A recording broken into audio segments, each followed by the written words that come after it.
Hi, for everyone who's joined us. We're really pleased to have you here with us today for the Picture a Scientist event. Um, I just want to verify, Andrea, can you see my screen? Yes, I can see your screen. Great. Okay. So this event is brought to you today by SPH and the Institute for Women and Gender Studies. And the rationale for this event is really comes from the prevalence of sexual harassment in academia. So the goals are to increase awareness, decrease occurrence. And the film, which many of you I saw watch today and hope others will or have watched, talks about many aspects of sexual harassment and responses to it in academia. And our goal today is to provide a forum with U of M experts for learning about sexual harassment and behaviors and structures that can help prevent it. This event is brought to you with the work of many people throughout different departments within SPH. And I want to give a shout out particularly to Andrea Hill, Carrie Sprague, and Elvira Rivera, who have worked behind the scenes to set this up on publication and registration. We also have a fantastic student panelist discussion developmental group who came up with the questions that you're going to hear today for our student moderators.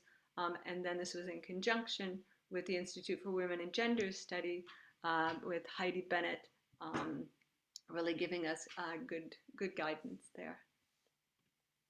So we'll have a start off an introduction by Dr. Whitney Peoples, who is our new SPH DEI director. Welcome, Whitney, and Dr. Enrique Neblet, who's our SPH DEI lead. We'll have a panel discussion with our student moderators, Rachel Morgan and Caitlin Polemi, who are PhD students in environmental health, and then audience questions. After that, we'll have a breakout room, which will start about 5 minutes after that. Should have said 1 o'clock, not 12 o'clock. 5 minutes after the event at about 1:05. You'll be added to the breakout room you chose at registration. There'll also be a representative of SAPAC there at the start and who will also be here and available to talk if anybody has issues that come up. We'll have facilitators in the student, staff, and faculty, and then a mixed student, staff, and faculty room. Many thanks to the people willing to facilitate those discussions. And I will hand it over to you now, Dr. Whitney Peoples. Thank you so much, Laura. Thank you all. I'm so excited to see so many people on today. Enrique and I are really excited to join you all as you prepare to discuss the really important and powerful film, Picture a Scientist. I have watched the film and know that it explores a topic that is of critical importance broadly, and particularly for the field of public health, as it explores the seemingly insurmountable challenges posed by sexism and gender-based harassment. And while the film really, the challenges it represents are very real and have serious and lasting impacts, not only on the careers, but also on the hearts and the minds of those who are negatively impacted, the film also clearly demonstrates that these challenges are far from insurmountable. Instead, the film highlights the importance of activism and advocacy to change the experiences and the outcomes that people faced when confronting gender-based harassment. And at the School of Public Health, we really aim to recognize that combating sexual harassment, sexual misconduct, and other forms of gender-based harassment requires not only individual attitude and behavior change, but also structural change to strengthen our policies, our processes, and our accountability mechanisms in order to protect community members and create a working environment and a climate that remains vigilant and resistant to sexual harassment. So as we recognize the importance of structural approaches and moving beyond overt sexual harassment as a focus, we've been thinking about a couple of things in taking a multi-pronged approach to, sort of addressing this issue head on. Some of the things we've been thinking about are understanding multiple cultures and spheres of influence in the school. So a number of discussions have taken place where we've been asking folks, what are the norms in our community that hinder safety, respect, and inclusion? Where are there opportunities for change? What are some of the conversations that we need to be having to make progress in creating safety and reducing the risk of harassment and abuse? And importantly, how do we best engage the community? We think it's really important to also understand existing tools, policies, and processes in the school. And part of the reason this is really important is because understanding leads to a clear and informed plan of action. As we think about enhancing the climate, as we think about intervention, prevention, and remediation, and also ongoing assessment. We want this to be not something that's just a one-shot crisis response. I think the last thing I'll mention in terms of what we're thinking about is how do we create a shared culture of community allyhood, in terms of working across constituent groups. So we want to join together to create this inclusive and welcoming culture. One of the things that we sometimes worry about is that, oh, people will see this as just an issue for people who are affected by recent events or past events, or it's just an issue for women or things of that nature. And so how can we build the recognition that this is something we all have to take responsibility in promoting inclusion? So we're thinking about that. Some things we've done to date, you in the community may know, counseling support. There have been focus groups in departments, and there's ongoing school-wide communication and regular meetings, but we are consulting, we're doing training with leadership, and really trying to have the leadership directly involved with the DEI team to continue an ongoing and sustained learning and growing approach to this important topic. The last thing I want to share before we wrap up our time so you all can get to what you came for, which was this really, I think, engaging panel discussion, is that we are working with the School-Wide Action Committee this year through the newly formed community action team structure to explore models and training for peer support and for allyhood development. I think a lot about the story of Dr. Willenbring and Picture a Scientist and what it meant that her colleague around her saw what was happening to her, but didn't quite know how to name that as a problem, didn't quite know what to do or say. And so as Enrique noted, we're really trying to think about how do we grow our capacity and skill as a community on how to support one another and recognize misconduct and harassment when it's happening, alongside of the changes to our policies and processes to create a more robust experience of change and resistance.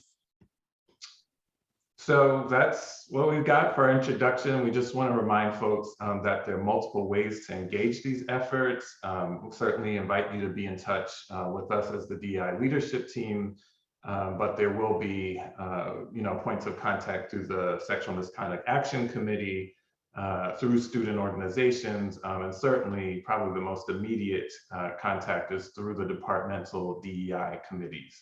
So thanks for having us. Looking forward to being with you for the next hour at least, and enjoy the programming and event. Thanks very much, and welcome to everybody who is within the School of Public Health and all of the people who've come from across campus. We're delighted to have you. Okay, student moderators, we're ready for the meat of the discussion. Wonderful, then we'll get started. Thank you, Dr. Peoples and Dr. Neblett, for those introductory words, and welcome panelists and viewers to this event. We are so excited to have a wonderful group of panelists here with us today to discuss the documentary as well as the prepared questions. For those of you who don't know me, my name is Rachel Morgan. I am a fourth-year doctoral student in the Department of Environmental Health Sciences.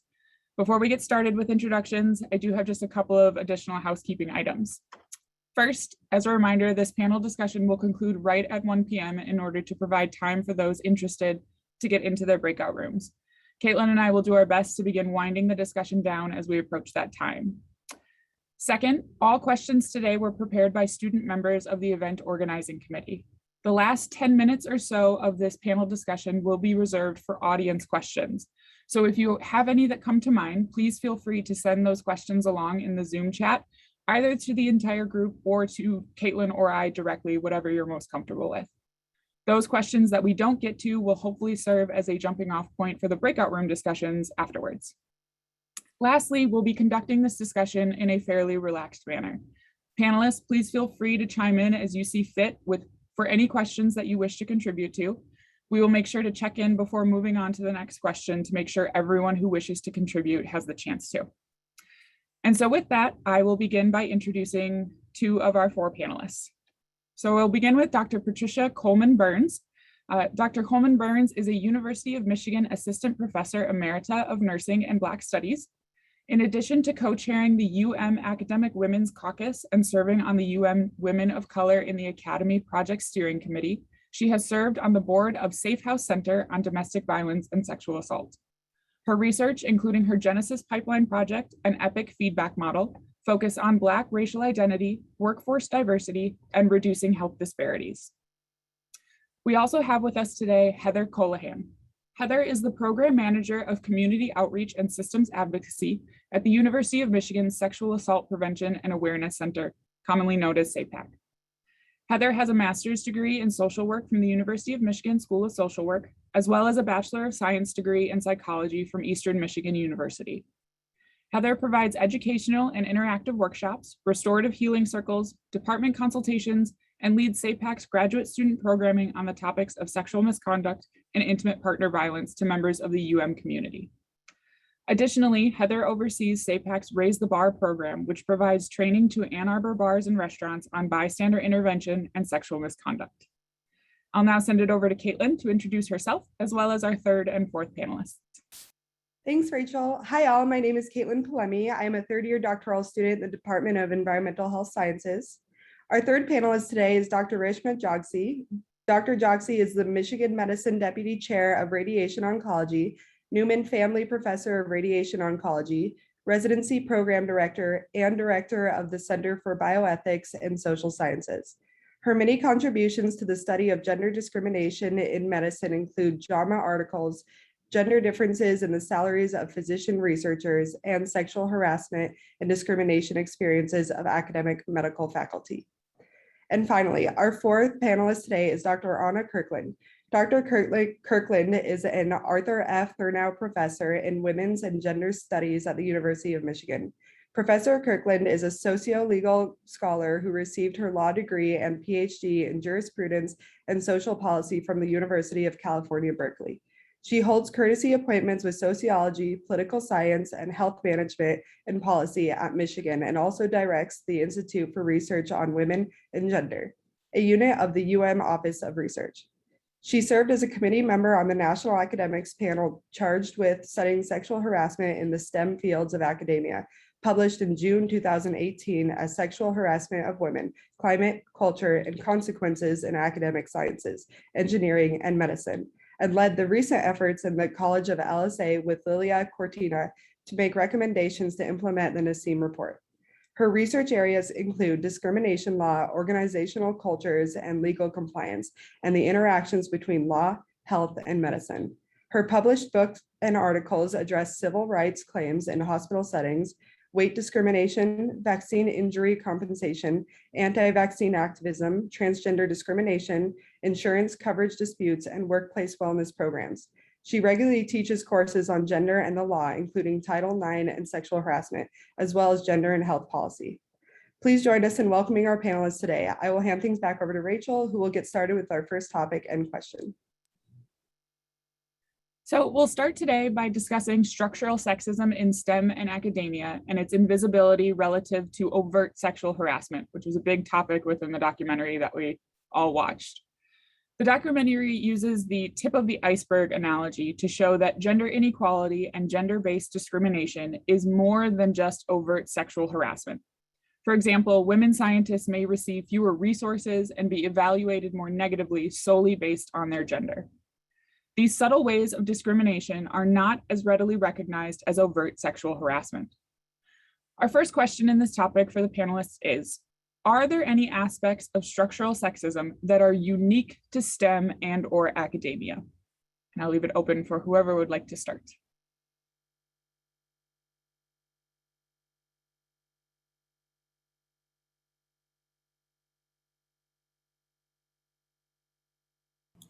I'll go first. I think it is, first I want to say thank you for all of you for pulling this together. It is so amazing to be here in this place, having started in academia in the 70s, and to see the evolution of where we are today. And so as an institution of knowledge generation, generating knowledge, I think it is a very unique position that we're in. Policies get set based on the research and the studies that are done, the training and education of future leaders in this field. So we do have to pause and say, what is it that we are creating? What is this thing called higher education? What is its goal and what is its purposes? And how does sexual harassment, gender biases, all of these things impact what in fact the outcomes are? So I think this is a very important thing to look at, specifically what happens in this space.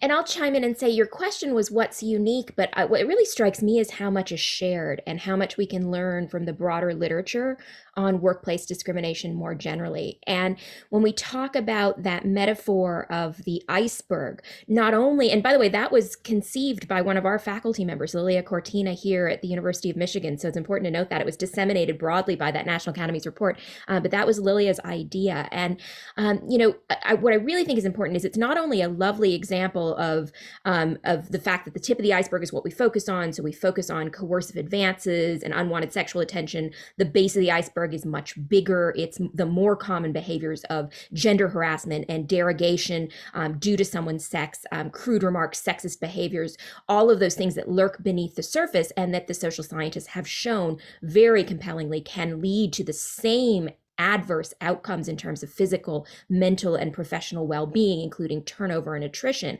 But it's also handy because it encourages us to look at what's in the water around the iceberg.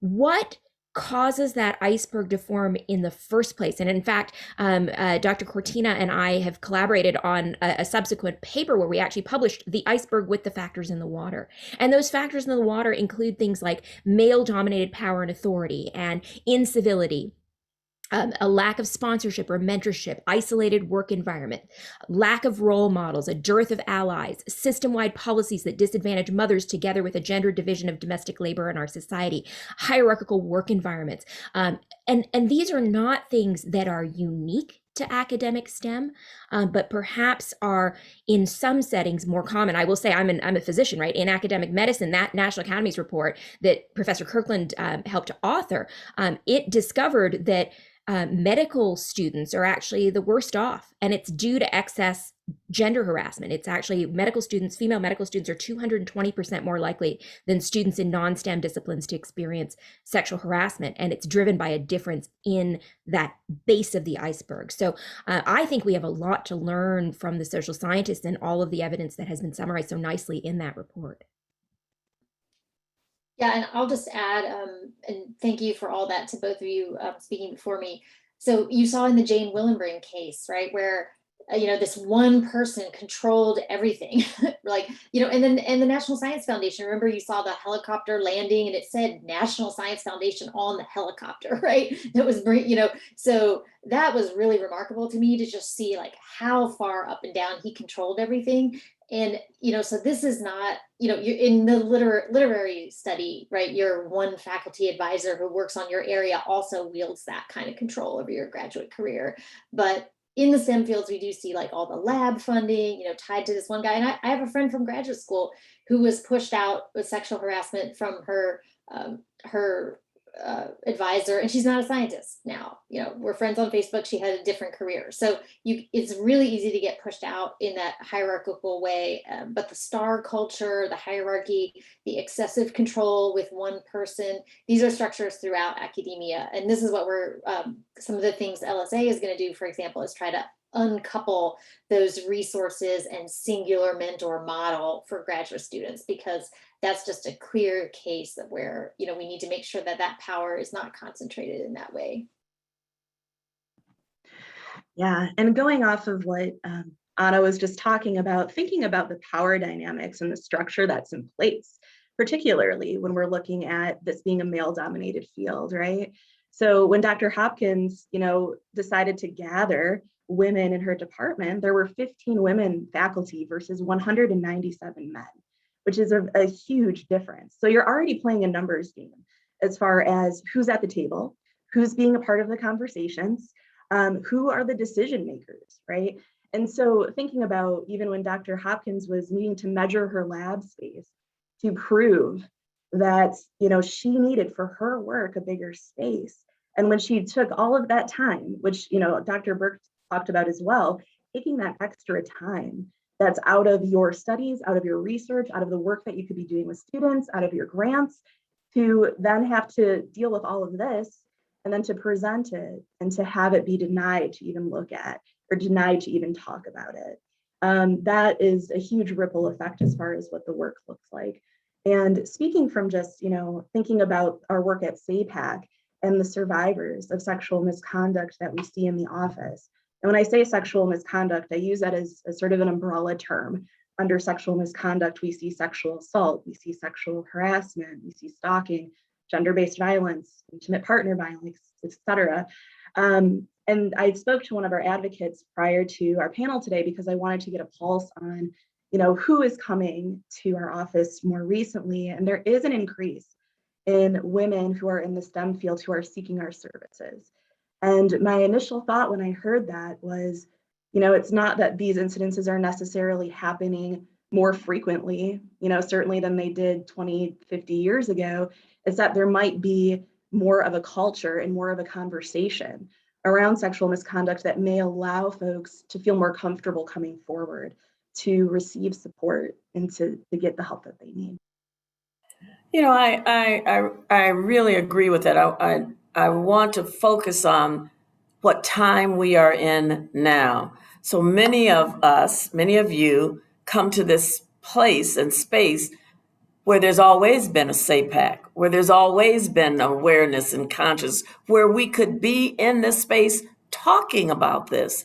This is progress. I know it's slow, I know it's painful, but it's progress. I wanted to share, I like the water around the iceberg, the tip of the ice, the water around the iceberg, because it's also, we're going to later talk about how can we be in that water and not drowned in the water? How do we know which part of the water to tread and which part of the water is going to, in fact, totally consume us?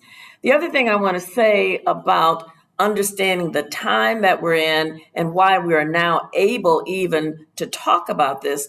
When I started out in these issues in the 70s, and I was the president of the Women's Justice Center. We had a shelter, my sister's place. The shelter was hidden. You didn't know where it was. No one knew because we were underground in addressing and identifying the issues of male domination, of misogyny, issues of chauvinism. And so as we move forward and look at what's possible, also please appreciate the time that we're in now that we can address these issues and that we're able and equipped and have the support to do. So we can use our minds to think of how we can address these issues.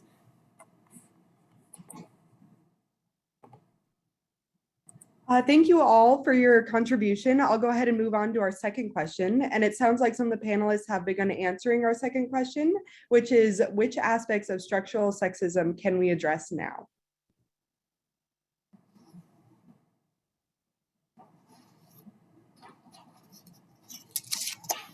So I think I'll jump in and just say that this is a little bit like, so I'm an oncologist, right? It's a little bit like cancer. There are multiple hits that are causing this phenomenon, and we have to actually address them all. And so we need to take them in turn, and we need to look for evidence for what kinds of interventions work, because actually things we think might work sometimes backfire. And so, oh, well, we should extend the tenure clock. But if you do that without any gender specific language in the policy, you can actually find, as economists did, that you actually end up with more men being promoted and the rate of women being promoted actually doesn't change at all. So you have to be very mindful of things, unconscious bias trainings. There are some examples of unconscious bias trainings that are very effective, but others where the training can actually lead to backlash. And so we have to be very mindful of not only innovating to target the factors that are in the water that we talked about, but also evaluating those effects. And the National Academies also, I'm now on the Standing Committee for Women in Science, Engineering, and Medicine, which is the committee that commissioned the report on sexual harassment of women, but then even more recently, in 2020, had a report on promising practices to address these challenges. And even more recently than that, we worked on a report on the impact of COVID and careers of women in sciences, engineering, and medicine. And the key point there is that the promising practices that were identified in 2020 may not necessarily play out the same way in the modern environment. And so I do think we need to attack all of this, but ultimately we need to hire more women, promote more women, and make sure women are sharing equally in the power and authority of organizations. And that's a quote from somewhere where I usually have a slide and the attribution is up. And so I apologize to whoever's words I just stole. Those are not my brilliant words, or someone else's. And I think that's what we need to do, because it's this male-dominated power and authority that is the environment within which sexual harassment thrives.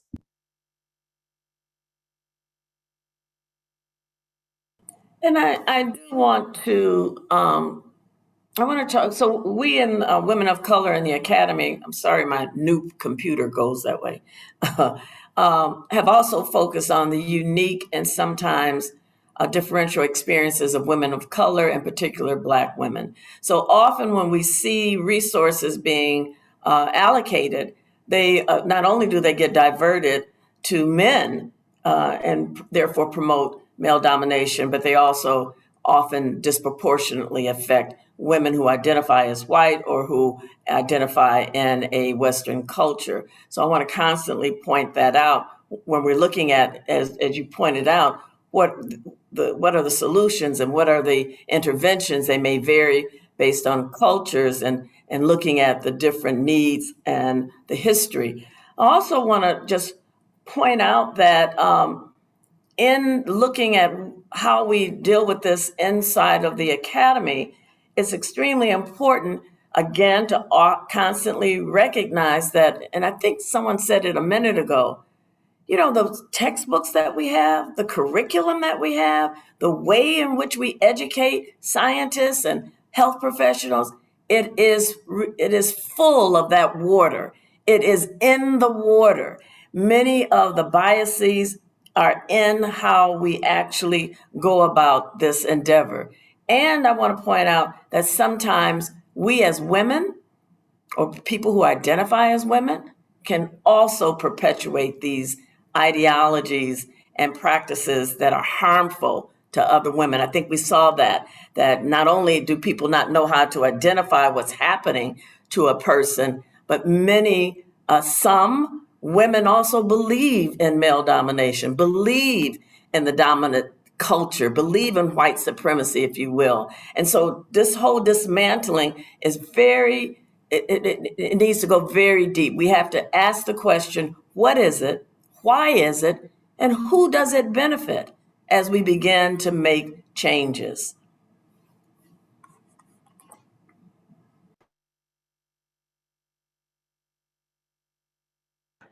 Yeah, so what I would add to that is when we're talking about structural change, institutional change, things that have been around for centuries, we need to have conversations about this on an individual level. And we need to think about how are we, like Dr. Coleman-Burns was just saying, taking a deeper dive and dissecting all of these pieces. And so one of the things that we've been recently doing at SAPAD is holding these restorative circles for different communities who have been experiencing sexual misconduct on a larger scale. So of course we do our work, with individuals who come in to seek services, and we do trainings and presentations all over the place. But we don't always have those intimate conversations to unpack harm that's been done collectively beyond an individual and to an entire community. And so being able to have that space to just be able to talk about the impacts, I think really, you can start to hear from other people, okay, I'm not the only one that's been dealing with this. It feels less isolating. You feel like you have more voices at the table. You're feeling more heard. And those conversations can really lead to more collaborative efforts that can then have an institutional or a structural change. So what kinds of things do we want to put in place? Do we want to have more opportunities for these conversations, educational workshops, systems where we're constantly having these conversations that are embedded within the department so that we're not just having a one-off. So thinking about just, we have this beautiful panel today, and then it's going to be done. So what's next? How do we keep this conversation going with all of these people who are here in this room who are interested in wanting to do this work?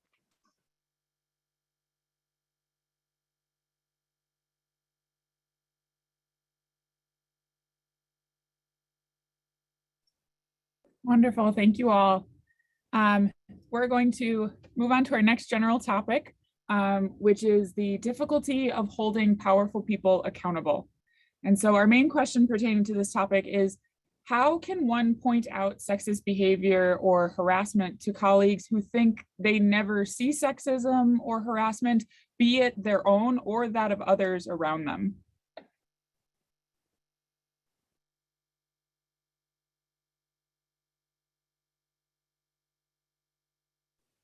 I'll start by saying that this is just a really, really hard problem because we know that women who point these things out are not liked. Nobody wants to hear this. They are retaliated against. Often, actually, they're ignored. And you guys, we have experienced this in our own community here, and where people are trying to say things that are happening and no one cares. And it's true. And no one likes you when you say these things, and no one cares. And unfortunately, the data show that quite often that is exactly correct. And so, when we're kind of clinging to bystander intervention, like maybe understanding men will help us and they will say these things, and then we don't have to take on this burden of being the woman who says things that nobody likes.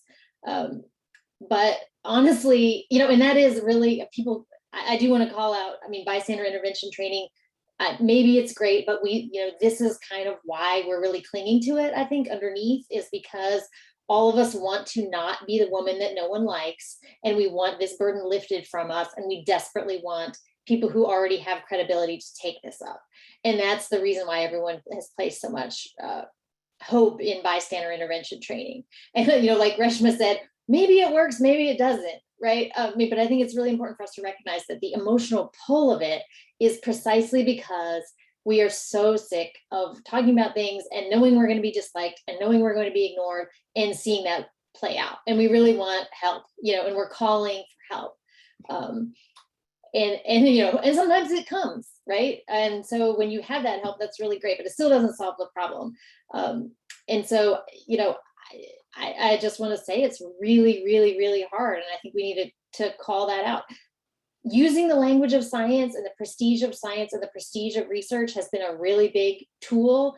But I do want to also note that is is also a bit double-edged, because what is science is still very highly valued. Like all the women scientists are paid much better than the women who are not scientists, right? And qualitative methods are feminized and devalued. And the more sciencey you appear, the more status your discipline incurs. And we see those disciplines that try to be more sciencey, like economics, actually have some of the worst problems, where just this calling on science to build status and to build status behind our arguments actually is a great first line argument. I've been using it a lot, but it also has a little bit of a problem in that other knowledges are worthwhile too, right? And the trouble is, you're a bit trying to play to what's valued and being what is valued.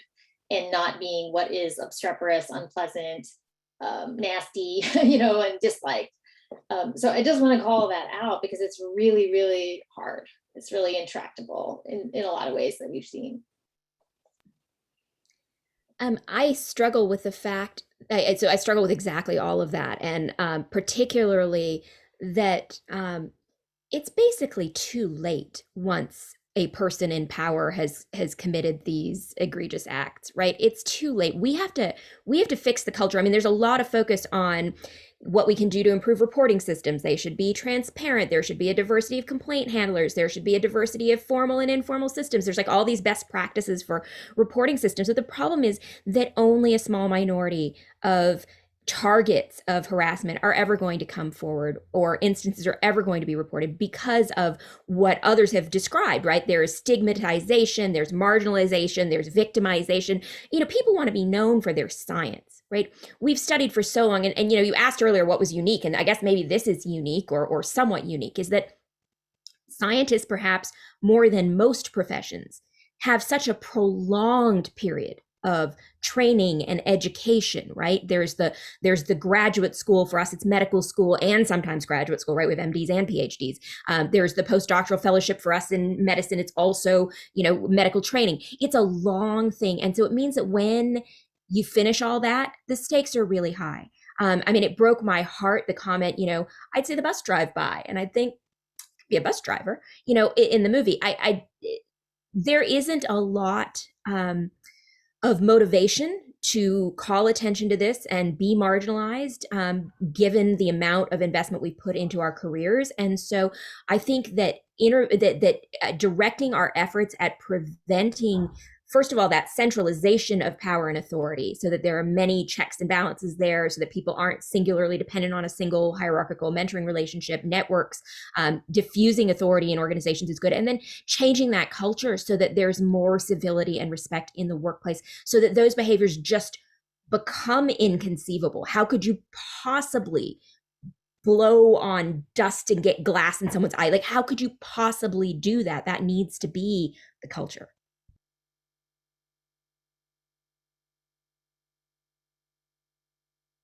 You know, I think this question, how difficult it is holding powerful people accountable. They're in power. Power wants to sustain power. So when we step into these spaces, we have one of two choices. We can decide to stay here and make the difference, dealing with all of the negativity. And obviously, folk like me, I've been here for 31 years. I decided to stay as opposed to not be here. So when we understand the nature of power and the nature of domination, we all also understand those mechanisms that are involved in maintaining that power. So some of the suggestions that were already made, what a difference it makes when we are able to step into spaces and places and make as much as possible sure that different perspectives and different bodies are showing up and are sitting at those tables of power. You will also notice that where these decisions are made are often very exclusive.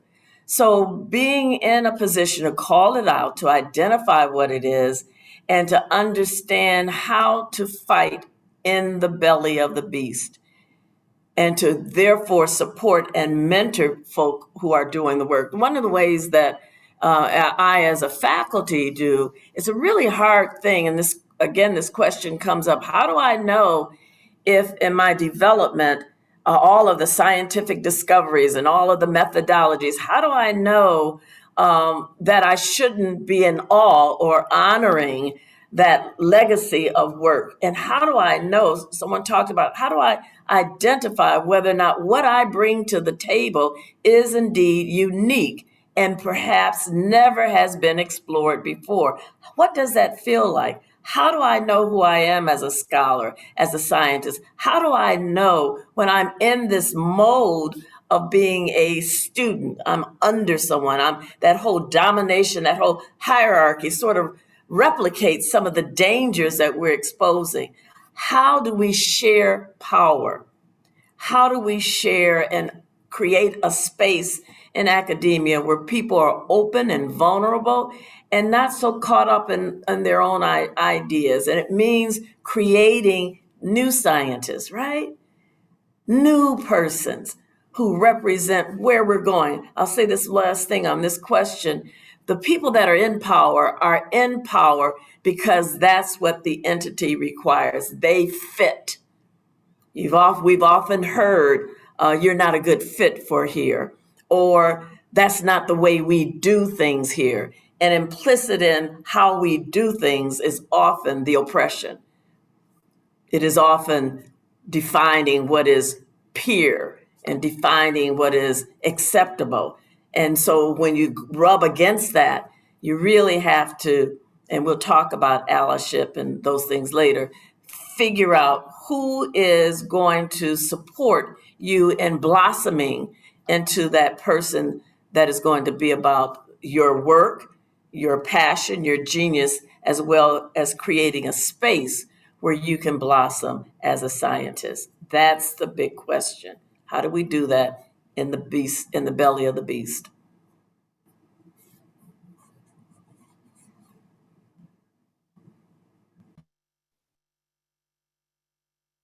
Great. So we are actually now going to transition to questions pertaining to allyship.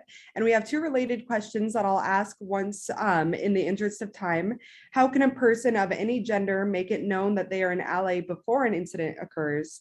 And once an incident has occurred, how can you make it known to a victim that they are not alone?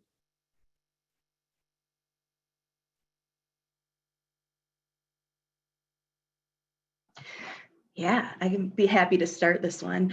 I think that you can make yourself known as an ally, precipitating any events by outwardly addressing, your own attitudes and beliefs of individual people, by addressing larger macro level factors such as gender inequality in the workplace, and being open about having those conversations.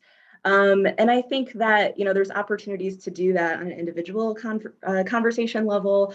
If you're in a larger group, if you're in a meeting, these are places where you can bring this to the surface. Certainly social media has been a wonderful avenue to be able to do that. And I know, especially over the pandemic, a lot of students in particular have taken to Instagram and Twitter and things of that nature to be able to voice their own beliefs and their voice kind of social justice issues that may be going on. And to be an ally, I think, you need to consciously be able to strive towards social justice and ending marginalization in all forms beyond sexual misconduct.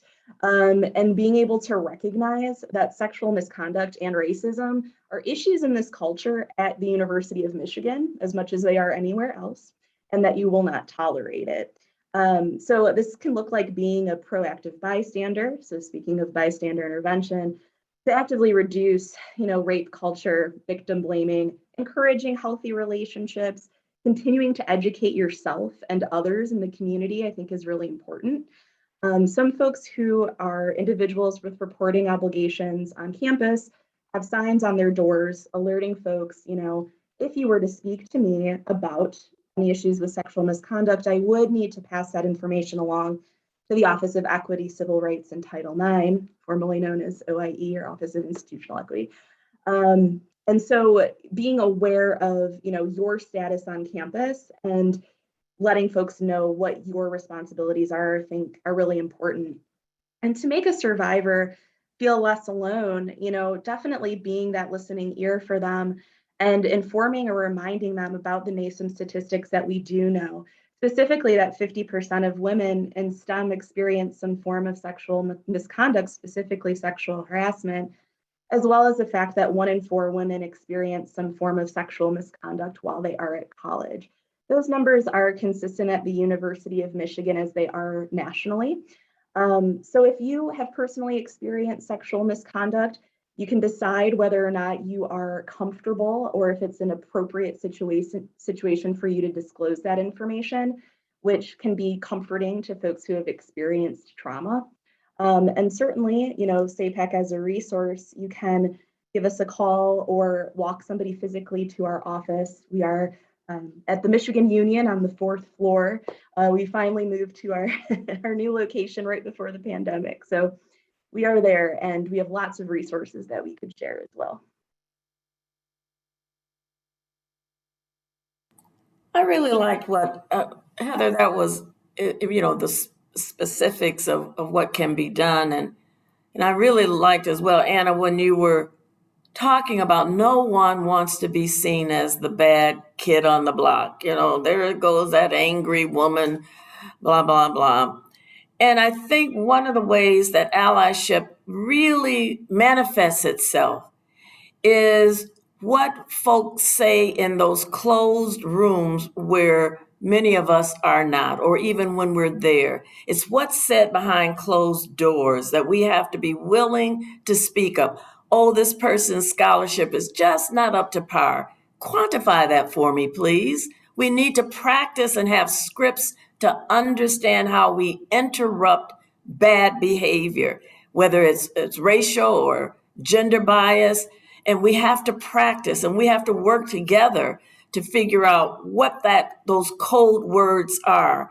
What does it mean when someone says, well, this person doesn't have enough their peer references, when the references that they got were from the same kind of culture and domination that in fact excludes me. So we have to figure out and practice and learn and train, just like we would do anything else, to understand how to disrupt this kind of behavior. Call it out. If someone says the governor of Michigan is and then use all of that derogatory language, we need to call it out. No, it's not acceptable. And we have to go on record and be public about saying, you cannot talk about people that way. And so we often let things, freedom of speech, or, yeah, they have the right. No, we need to interrupt and stop this behavior because, as was pointed out, it's harmful. It's harmful. It's toxic. It's killing people, both literally and figuratively. It helps, it shows up in our bodies, in our health outcomes. It shows up in our ability to produce the kind of science that we need to be producing, the kind of scholarship. We have to take a public, and that's why one of the reasons I said, record this. We are taking a public stand saying enough is enough. Stop it right here, right now. And I so much appreciate the organizers of this to actually put this out. The movie I was just in awe of the movie. How many times have we been sexually harassed and told to not say anything about it? It put it out there. It's now out there in a space here in the university where we can now talk about it. So allyship means speaking up, knowing what we're talking about, being prepared, and being able to take a firm stand, Anna, whether they like us or not. It doesn't really matter because it hurts on the other side. And I'll just add a couple of examples of ways that you can ask civil but pointed questions. We actually have a table in a New England Journal of Medicine perspective that I wrote together with Michelle Mello, where we actually gave a dozen examples of ways that one could intervene as an ally or as an upstander. And, when one of the things was about civil and pointed questions, like, do you really mean that? What do you mean by that? It sounded like you were saying. And, it's calling it out in the moment. And it can be even more pointed in terms of naming it as unacceptable on the spot. Hold on. That sounds like you're saying she can't do the job because she's female. It's not okay. I think that comment is sexist and it has no place here. My sense is that you're trying to be purposefully inflammatory. I find that curious. We're going to move on. Those are things you can say. Of course, as Anna pointed out, as Professor Kirkland pointed out, then you're going to be the witch in the room, right? But if we don't do this, and what I find very helpful is when it is a man, when it is a white man who says that, And I am seeing, so I don't, again, this is anecdotal, this is not evidence-based, but I am seeing after civility and respect interventions, more of my white male colleagues stepping up because they realize that this is toxic for our mission. This is preventing us from doing what we seek to achieve. In medicine, we're trying to do a clinical care mission, we're trying to achieve a scholarly mission, and we're trying to educate our trainees, right? And we can't do any of that with this stuff going on. We're less good at doing it, and it's just wrong for its own sake. And people recognize that. And now that there's more attention to it, I do think people are starting to step up. So I do feel heartened by that. And I'll just add, we should be gentle with ourselves. We always tell ourselves we're going to do something in the moment. And at least I'm terrible right in the moment. I'm like awesome in the shower the next day and, in the middle of the night. And so just remember, if you miss the moment, it's never too late. Go to that person and say, I saw that. That was not okay. I'll go with you to talk about it to somebody. Just remember to do the next best thing if you didn't do the ideal thing, because that's still good. Just I saw that, I heard that wasn't okay. Can I take the next step with you? Even if it's privately, even if it's a week later, she'll still remember and it will still be helpful. So, forgive yourself if you don't do exactly what you imagined you would do, because we all freeze up and just laugh, right? And pretend like nothing happened. And ask someone, did you hear what I heard? Anna, did you see what I saw? Heather, did you experience it the way I experienced it? Reshma. And so not only do we need to give ourselves, be generous, with grace for ourselves, we need to lean. That's what allyship is. Go to that person that's demonstrated an awareness and understanding. Enrica, did you experience that the way I did? What did you think? And then be able to point out to resources. And so I think most of what we see in the past has been alienation, isolation of the victim, of the target. And to be able to do that means to be able to have power over. And so we can break down that power, domination, by getting allies, by getting someone to go with me, to help me understand what just happened. Can I call on you? Can you help me, help set up an escape plan? And even we need escape plans in academia. We think about it in domestic violence. We need escape plans sometimes. What are we going to do? So yes, we can interrupt that behavior. And in a similar vein, I know we got to move on, but I just want to say, I think it's good to practice these conversations with your friends who are already allies that already get it, because we're all going to make mistakes. Even people that have been researching this, being in careers doing this work for decades, you're going to say things that miss the mark. And so practicing it with folks, calling in when you feel safe with people that you already know are willing to sit in that with you, I think can be really helpful. And then build your expertise for when you need to have those conversations with people that don't feel as safe. Thank you so much, panelists. As we are starting to wind down, I can't believe this hour is almost over. We did have one last prepared question, and then we had one or two questions from the audience. So we'll try and get through as many of those as we can. But just to wrap up on the topic of resiliency and well-being, in the documentary, Dr. Burks mentioned that women, especially women of color, get used to being underestimated and treated poorly. And so the questions that we have pertaining to this topic are, how can one prevent burnout from subtle discrimination? And do you have any advice about how to take the pulse on the psychological safety of an organization that you are considering as a future employer?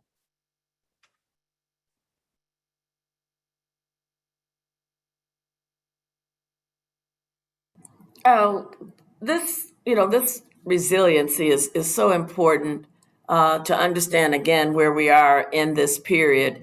The generation before me, my mother and that generation, they left their father's houses and they went to their husband's houses, literally, is how that functioned. So my generation comes along and we are offered the opportunity to explore who we are. Resiliency is based on understanding you know yourself, know your worth, know your passion, know your genius. Give yourself enough time to grow into self-awareness. So by the time I was a professor in in the middle 20s, I knew who I was. I knew what I believed. That didn't mean I couldn't grow, but the sense was I was not shaped by a world that was male dominated, a world that saw me in a certain specific way. And so it means knowing your worth. That's how you do that. And don't be embarrassed by demanding that your work be attributed to you. Many folk are going to say, well, we all did it. No, you had a genius, you had a vision.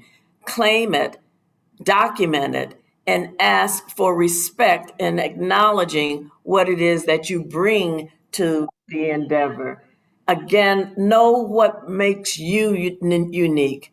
What do you bring to whatever it is, the lab, the research committee, research team? Know what you bring and work on that and make sure that you and I'm speaking particularly to graduate students and to students who are in that phase where they're trying to figure out what their contribution is to the discipline. You know it, you feel it in your gut. You know those things that you see that folks say, oh no, that's not it. That's the thing that you have to really explore to know what it is that you bring to your discipline and to the science, and understand that many people will not see it, or they will reject it, or they will see it as competitive, that it's something that goes in a different way. They will want you to build their house when you need to be building your own. And so trying to figure out what your genius is in that space. Thank you. Just because we are getting to pretty much the 2-minute mark, I wanted to just check in and see if any other panelists had any burning remarks that they wanted to make for this question before I conclude with one final audience question that we received. All right. So a member of the audience did ask if one or more of the panelists could comment further on the concept of star culture and what that looks like and how it affects the climate of academic STEM. That was also a new concept for me as well. So I am very interested to hear this. I think I use the term, and we do talk about it in some detail in the National Academies report, which is free online.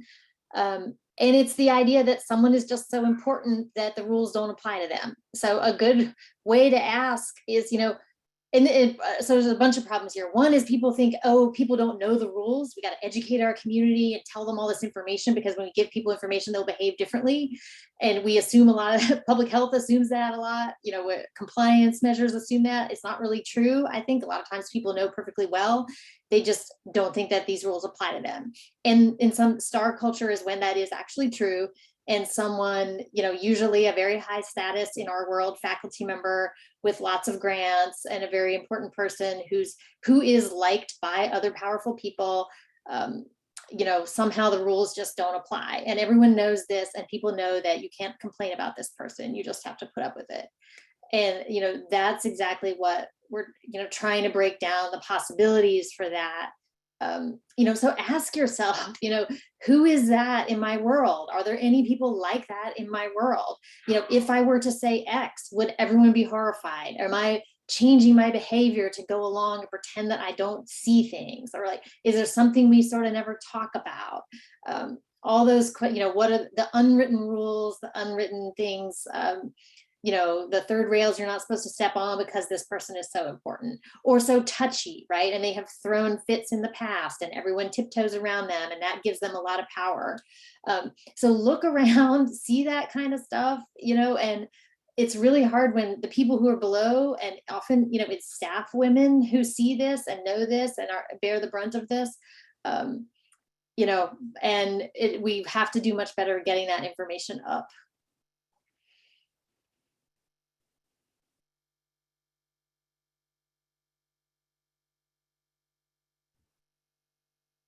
All right, well, we're out of time. We want to thank again the panelists for their participation today, as well as the organizing committee for hosting this event. Rachel and I are going to hand things back over to them as we begin moving into our breakout rooms for further discussion. If you're not able to stick around for that event, have a wonderful rest of your day and weekend. Thanks very much, everyone, for being here. Thank you very much to all of the panelists. This was just an amazing font of wisdom of all of your years and all of your studies. So thank you very much for that.